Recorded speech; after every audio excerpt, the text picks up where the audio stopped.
ठीक है, शायद सब लोग आ गए हैं। ठीक है, good evening, good evening, good evening.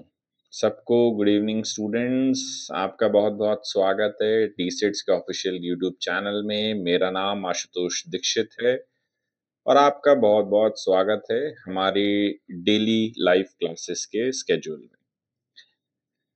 तो बच्चों, लास्ट वीक हमारा बहुत अच्छा रहा। हमने नई-नई चीज़ें सीखी समझी हर सब्जेक्ट पे। आज का जो सब्जेक्ट है वो फर्स्ट ईयर का सब्जेक्ट है। तो जिन भी बच्चों की फर्स्ट ईयर अभी चल रहा है वो इस सब्जेक्ट की क्लास को लें। को पता है, नहीं पता है तो मैं एक बार रिपीट कर दे रहा हूँ कि शेड्यूल किस तरीके से है आपका। आपका जो शेड्यूल है, Monday first year, Tuesday second year, Wednesday third year. Similar फिर यही रिपीट हो जाता है, Thursday first year, Friday second year और देन सैटरडे थर्ड ईयर। तो इस तरीके से आपकी क्लासेस होती हैं। आप अपने ईयर के अकॉर्डिंग क्लासेस को ले लीजिए। तो जो भी रिलेवेंट आपका नोट्स हो गए या फिर और कुछ इन्फॉर्मेशन है वो आपको यूट्यूब की पोस्ट में हमारी देखने को मिल जाएगी। सारे सब्जेक्ट्स के नोट्स हम कहाँ से पढ़ाते हैं, कहाँ से नहीं पढ़ाते, क्या-क्या चीज़ें हैं वो सब आपको मिल जाएँगी। इस प्लेटफ़ॉर्म का, इन सब क्लासेस का मतलब यही है कि हम आपको एक दिशा दे पाएँ किसी भी सब्जेक्ट को पढ़ने के लिए। यानी जीवन में जो भी चीज़ हम पढ़ते हैं उसका कुछ एक आउटपुट होता है। तो मेरा काम बेसिकली यही है कि आपको वो दिशा देना, आपके ब्रेन को वो सोचने की दिशा देना according to best of my knowledge, कि जिसके कारण आपको सब्जेक्ट पढ़ने में बहुत ज़्यादा टफ ना लगे, आपको सब्जेक्ट बहुत ज़्यादा ईज़ी लगे। यही मेरा प्रयास है और मेरे जो ऑर्गेनाइज़ेशन है उसका भी ये कहना है कि हम बच्चों को ईज़ी पैटर्न में चीज़ों को समझाएँ। तो जैसे मेरी लर्निंग का फ़ॉर्मेट है, आप जानते हैं कि हम स्टोरी टेलिंग के माध्यम से अपने हर एक टॉपिक को रिलेट करते हैं। आज इंग्लिश के साथ भी हम कुछ ऐसा करेंगे। तो चलिए शुरू करते हैं। जैसे हमारा स्लोगन है, ईश्वर की प्रेरणा से, माँ-बाप, बहन-भाई के आशीर्वाद से। आज का लेक्चर, मेरा नाम आशुतोष दीक्षित है और आप देख रहे हैं डी-सेट्स का यूट्यूब ऑफिशियल चैनल। तो बच्चों, आज का जो सब्जेक्ट है हमारा, उसका नाम है बेसिक इंग्लिश। ठीक है? जैसे ये अपने आप में ही चीज़ों को डिफाइन कर रहा है, बेसिक इंग्लिश। अगर मैं बात करूं, आप इंडस्ट्री में रहते हैं तो इंग्लिश आपको उतनी आनी चाहिए जितने में आप डॉक्यूमेंटेशन को समझ सकते हैं और एक प्रोफेशनल वे में अपने सीनियर्स के साथ कम्युनिकेट कर सकते हैं। उतनी इंग्लिश हमें आनी चाहिए। चूंकि आपके करिकुलम में एक सब्जेक्ट है तो इसमें हम बेसिक ग्रामर के पार्ट्स को थोड़ा एक्सप्लेन करेंगे, थोड़ा डिस्क्राइब करेंगे, लेकिन इंग्लिश को पढ़ने से पहले इंग्लिश को सोचना किस तरीके से, उस पे बात करते हैं हम। तो मैं मानता हूं कि जो बच्चे हैं उन्हें बिल्कुल भी इंग्लिश नहीं आती, वो मेरी तरह हैं, मुझे भी नहीं आती है। हम दोनों लोग सीखेंगे इंग्लिश को कैसे बोला जाए, कैसे सोचा जाए। तो कोई भी भाषा होती है, ठीक है, अगर कोई भी भाषा है तो उसके अंदर कुछ अक्षर होते हैं, कुछ शब्द होते हैं, कुछ सेंटेंसेस होते हैं जो हम बोलते हैं मिला जुला के। तो ये सब चीजें बनती कैसे हैं? अगर मैं शुरुआत करूं तो किसी भी भाषा के अंदर सबसे जो बेसिक चीज आती है वो आते हैं उस भाषा के लेटर, यानी हिंदी में अक्षर। देन जब हम अक्षर को एक परफेक्ट फॉर्मेट में रखते हैं तब हम उनको बोलते हैं अल्फाबेट।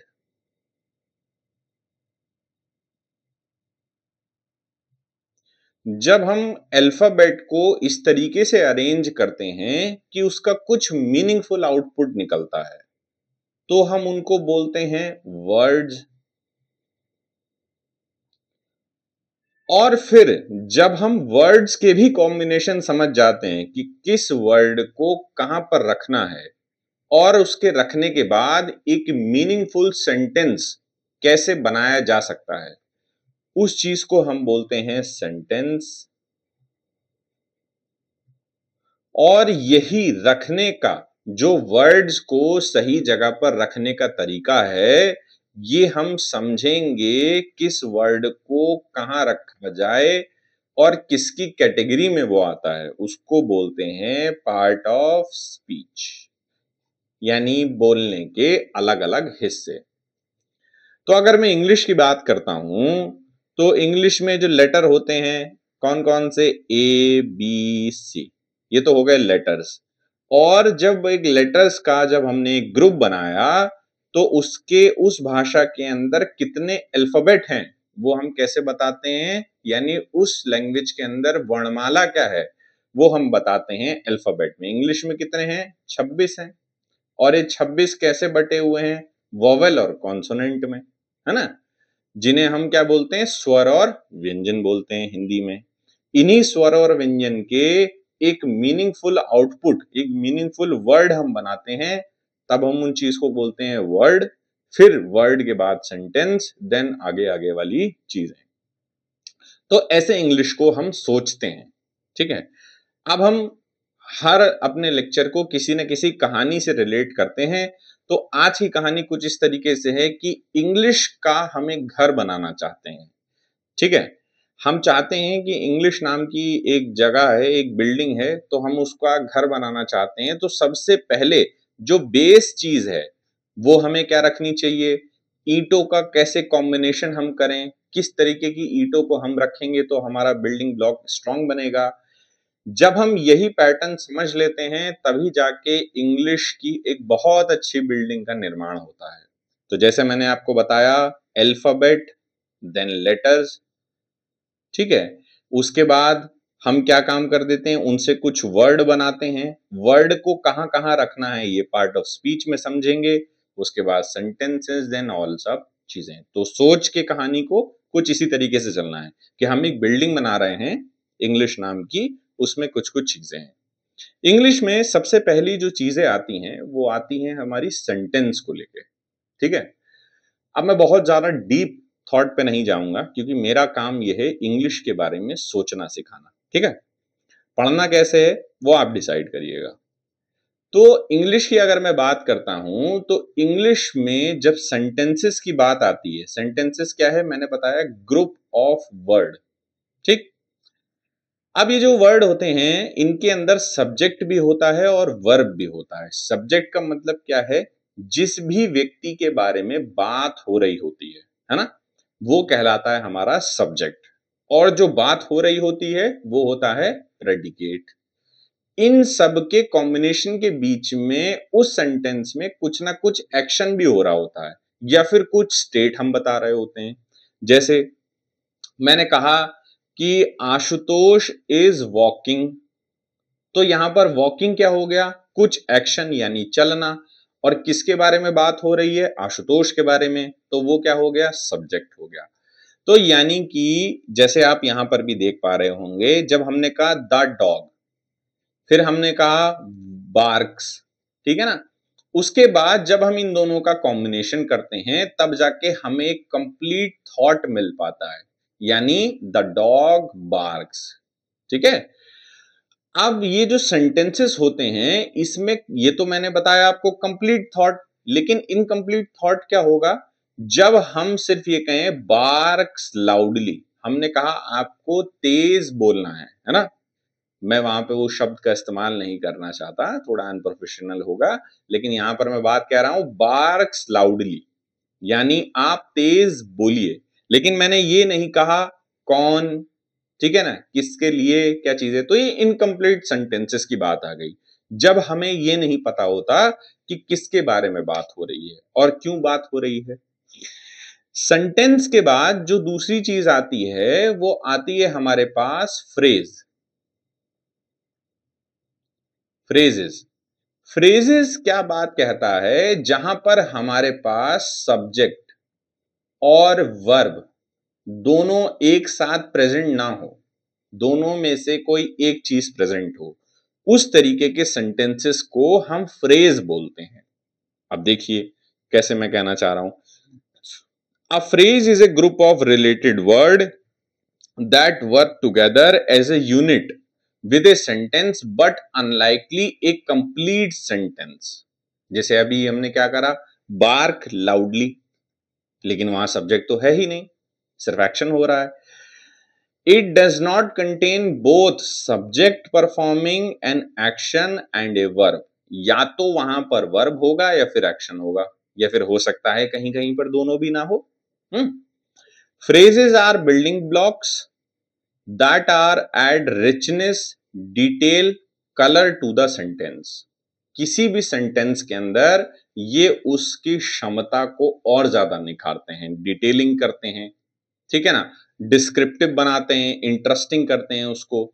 जैसे फॉर एग्जाम्पल हम यहां पर देखेंगे अंडर द बिग ट्री, बड़े पेड़ के पास। कौन से पेड़ के पास, हमने तो बताया ही नहीं, ठीक है ना। पेड़ कहां पर है, हमने बताया ही नहीं। रनिंग वेरी फास्ट, कौन रनिंग वेरी फास्ट, कौन, ये भी हमने नहीं बताया, यानी हु भी हमने नहीं बताया, ठीक है। उसके बाद द टॉल बिल्डिंग, यानी बड़ी बिल्डिंग, कौन सी बिल्डिंग।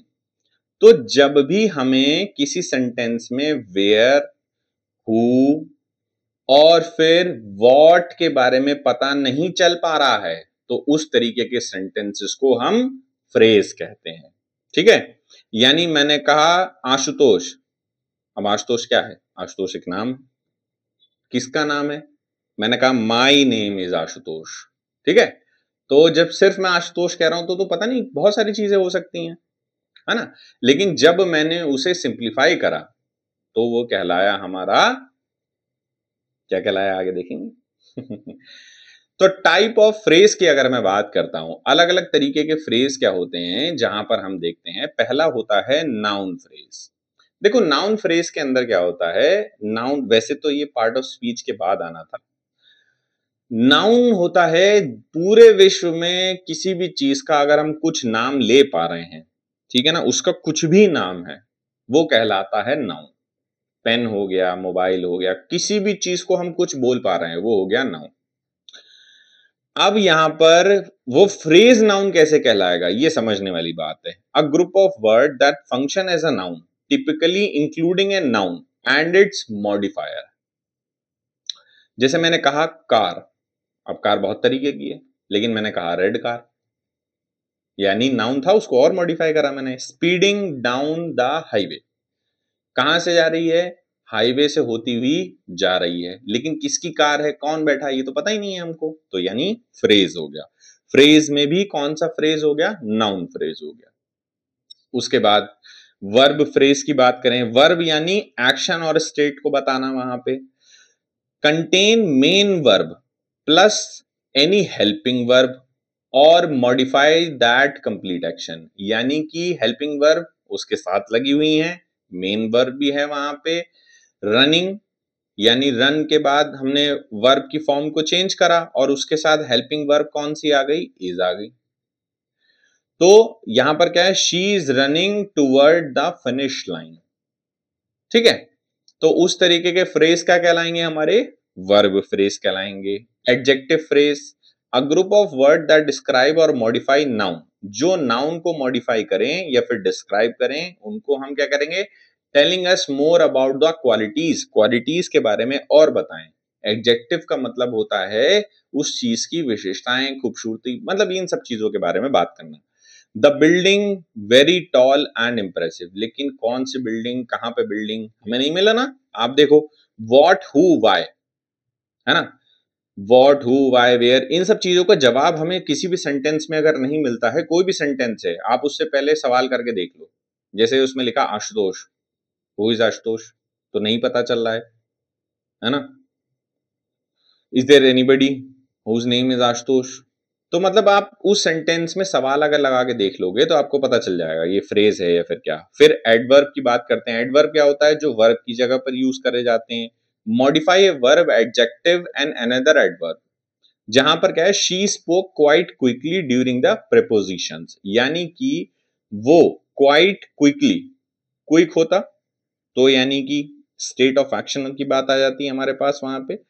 क्विकली की बात आ गई, यानी एडवर्ब हो गया हमारे पास क्वाइट क्विकली, यानी हमने वर्ब की भी विशेषता बताने का प्रयास किया। ठीक है। प्रेपोजिशंस की अगर मैं बात करूं, प्रेपोजिशंस में क्या चीज आ जाती है, beginning with A preposition shows that relation between the things often indicate location and time. Basically prepositions का हम इस्तेमाल कहां करते हैं, प्रेपोजिशन फ्रेजेस का, जहां पर हमें क्या काम करना होता है, दो टर्म्स के बीच में रिलेशनशिप बनाना है या फिर वहां पर टाइम को लोकेट करना है। तो जैसे सेंटेंस क्या है, the children played in the park all afternoon. ठीक है ना, कहां पर खेल रहे हैं वो हमें पता चल गया। ठीक है ना, लेकिन किसके बच्चे हैं, है ना, बहुत सारे बच्चे हैं, ये नहीं पता चला हमें। यहाँ पे हमें क्या क्या देखने को मिला, इन द पार्क, लोकेशन तो हमें पता चले लेकिन कौन सा पार्क है ये भी तो नहीं पता है ना, तो इसीलिए ये फ्रेज की बात आ गई। अब बात कर लेते हैं क्लॉज की। क्लॉज क्या चीज होती है, ये उस तरीके के सेंटेंसेस होते हैं जिसके अंदर सब्जेक्ट और वर्ब दोनों इंक्लूडेड होते हैं, जहां पर इन्हें हम कंप्लीट भी बोल सकते हैं, जहां पर हमें पूरी पूरी इंफॉर्मेशन पता चल जाती है। What make a clause difference, देखो unlike phrase, clause contain both a subject and a verb, which means they express an action or a state being performed by someone or something. However, not all clause can stand alone as complete sentences. This is where the distinction between independent and dependent clause is crucial. अब यहां पर बात कह रहा है, जहां पर भी आपको सेंटेंस में आपको सब्जेक्ट और वर्ब एक जगह देखने को मिले, उस तरीके के सेंटेंसेस क्या कहलाते हैं, क्लॉज कहलाते हैं। लेकिन जरूरी नहीं है कि यहां पर भी एक अजम्पशन है।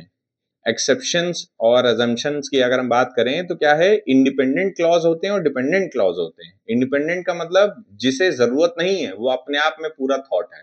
डिपेंडेंट मतलब उसे इंडिपेंडेंट थॉट की जरूरत पड़ती है। जैसे उसने कहा शी लाफ, वह हंसी। अगर हम 3-4 लोग बैठे हुए हैं और 4 लड़के हैं और वहां पर एक लड़की है और हमने बात करा शी लाफ, तो यानी मैंने वो थॉट को क्लियर कर दिया कि अच्छा ये जो सामने मेरे महिला बैठी हैं और ये हंसी हैं। लेकिन डिपेंडेंट क्लॉज की अगर मैं बात करूं, बिकॉज शी लाफ, अब यहां पर बात अधूरी है।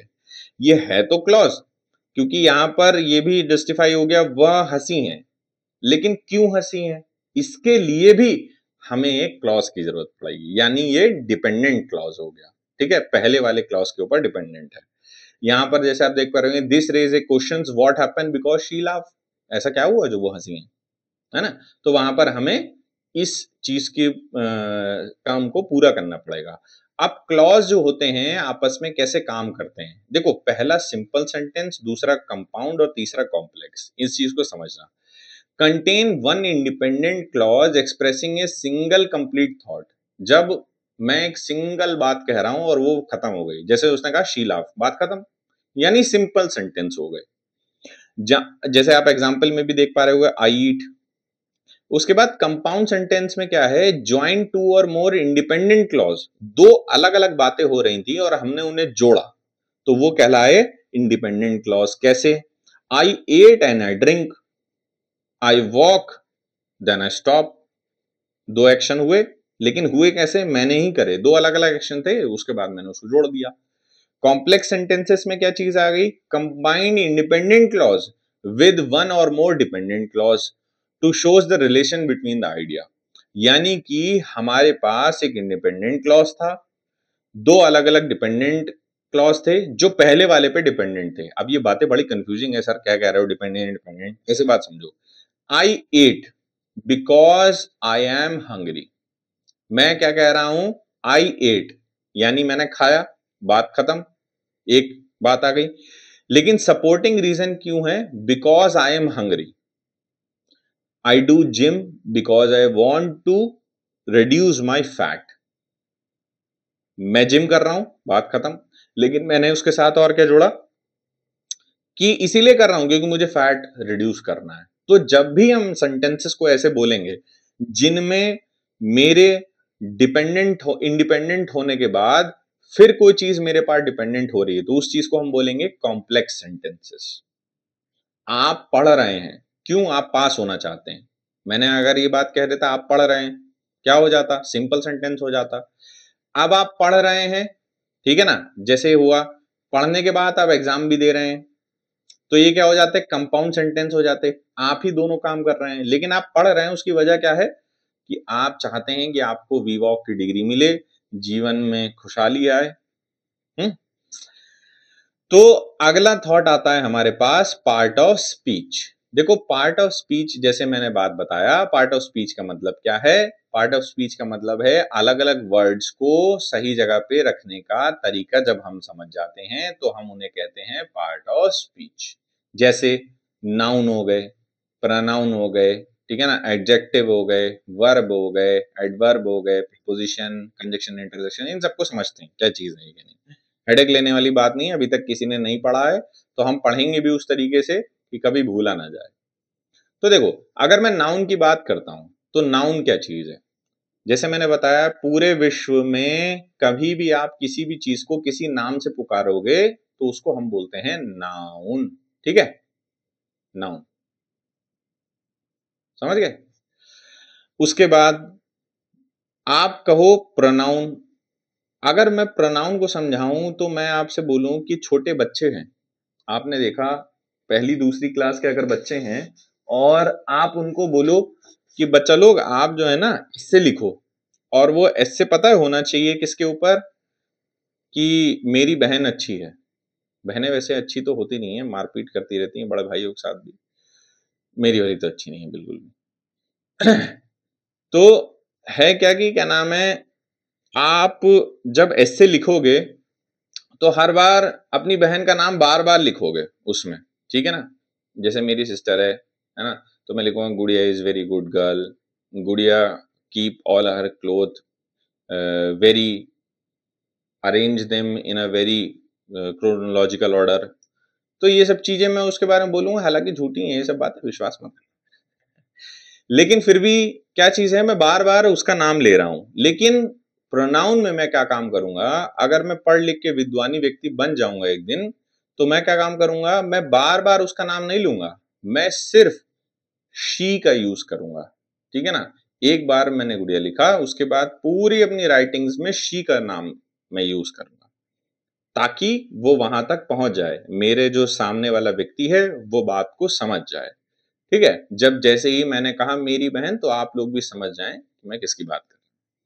उसके बाद जब मैं अपने सेंटेंस में क्या काम करना चाहूं, किसी भी चीज की विशेषता बताना चाहूं कि my mother is very beautiful, ठीक है ना, तो यहां पर क्या हुआ, मैंने अपनी माँ की एक विशेषता बताई कि मेरी माँ जो है वो बड़ी सुंदर है। ठीक है, तो यानी कि उनकी विशेषता बताना, किसी भी शब्द की, किसी भी बारे में, जिसकी भी बारे में बात हो रही है। अब मैंने कहा उसके बाद my mother take so much food, okay, because she love to eat, that's why our weight increase time to time because due to their over eating. अब यहां पर क्या चीज है, मैंने बातें तो बहुत सारी बोल दी, लेकिन यहां पर क्या हुआ, एक स्टेट ऑफ एक्शन को मैं डिनोट कर रहा हूं, खाने को मैंने डिनोट करा। ठीक है ना, तो जब भी हमें किसी भी सेंटेंस में कुछ एक्शन होता हुआ दिखेगा, हम उसको पकड़ लेंगे कि ये वर्ब है। और जहां पर वर्ब को भी मॉडिफाई कर दिया जाएगा, जैसे नाउन को वर्ड मॉडिफाई करके प्रोनाउन बनाया, जब वर्ब को मॉडिफाई करेंगे तो बनेगा एडवर्ब। उसके बाद इसको ऐसे समझना, जैसे मैं मार्किंग कर रहा हूं, first, second, third, fourth, fifth. अब बात करेंगे दो, जब सेंटेंसेस को हमें जोड़ना है, ठीक है ना, चाहे वो फ्रेज है या फिर क्लॉज है, हमें मतलब नहीं है, या तो वो आधे अधूरे हैं या फिर पूर्ण है, तो हम बोलते हैं, वहां पर हम इस्तेमाल करते हैं कंजक्शंस का। कंजक्शंस क्या होते हैं, एंड, बट, और, बिकॉज, दो, ऑल दो, ठीक है ना। तो इन सब वर्ड का हम लोग यूज करते हैं दो अलग अलग सेंटेंसेस को जोड़ने के लिए। प्रेपोजिशंस किस लिए काम आते हैं, ये रिलेशनशिप बनाते हैं दो वर्ड्स के बीच में, ठीक है ना।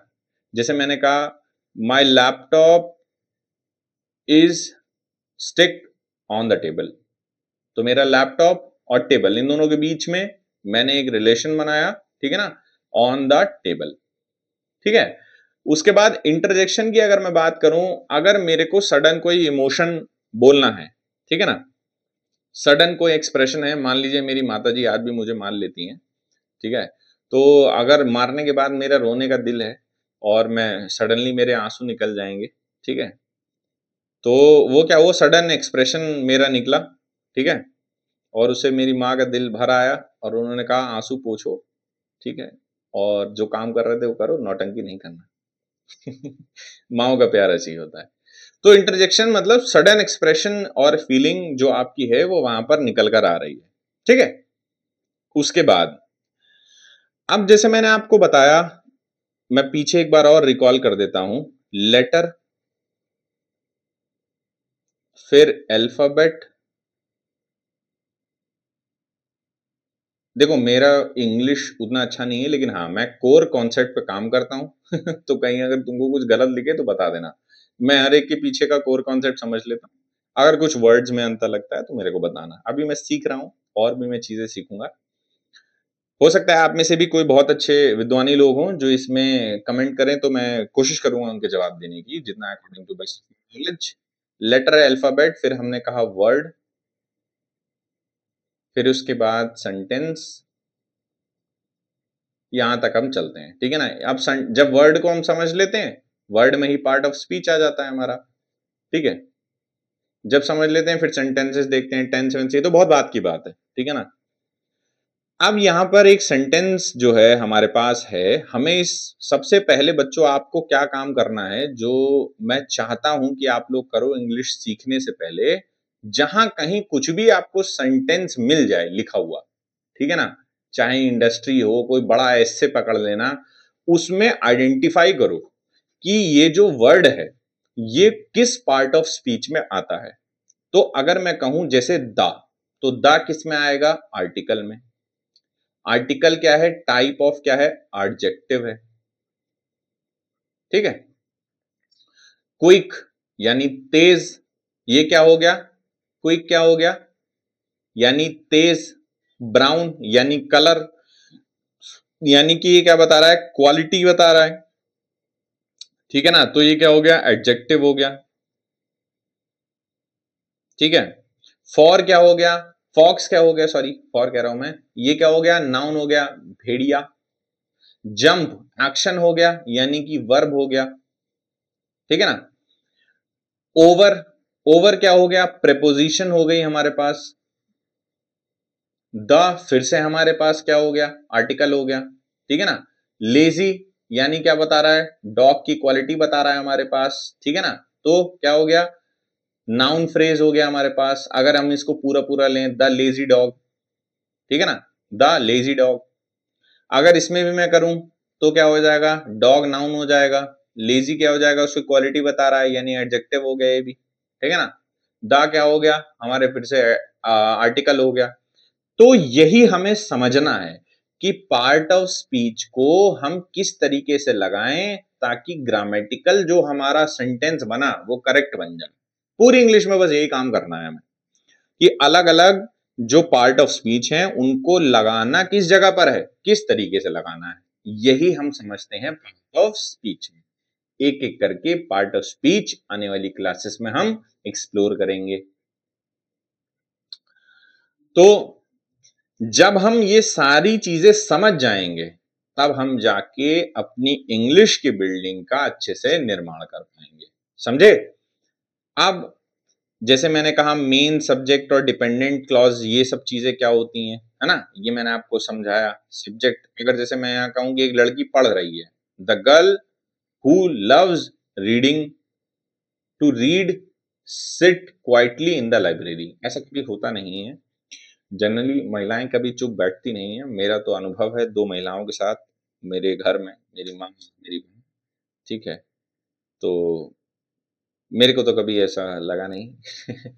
आप लोगों को लगा तो कमेंट बॉक्स में जरूर बताइएगा कि 2 आदमी जब हों तो फिर आपको बस सुनना ही होता है, आप वहां पे कुछ कह नहीं सकते, तो जो वो कह रही होती हैं दोनों जने उसमें आपको हाँ करें, क्योंकि माँ से आप कहोगे माँ मारेगी, बहन से कहोगे तो रोएगी तब भी माँ मारेगी, तो आप पीड़ा समझ सकते होंगे अगर आप बड़े भाई होंगे तो, ठीक है।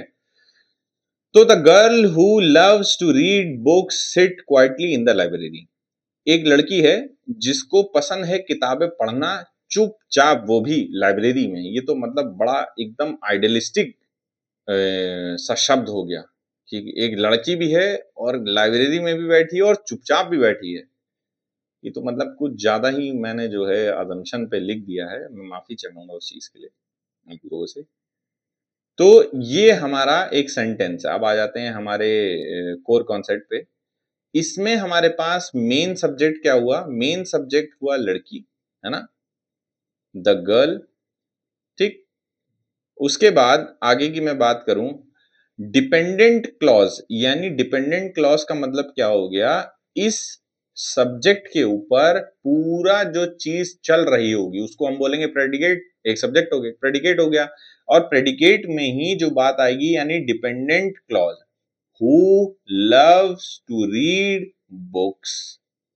ये क्या हो गया? डिपेंडेंट क्लॉज हो गया। किसके ऊपर? इस लड़की के ऊपर। और ये क्लॉज क्यों हुआ? क्योंकि हम कह रहे हैं who loves to read the books. अगर मैं सिर्फ कह देता read the books, read book, तो ये फ्रेज हो जाता।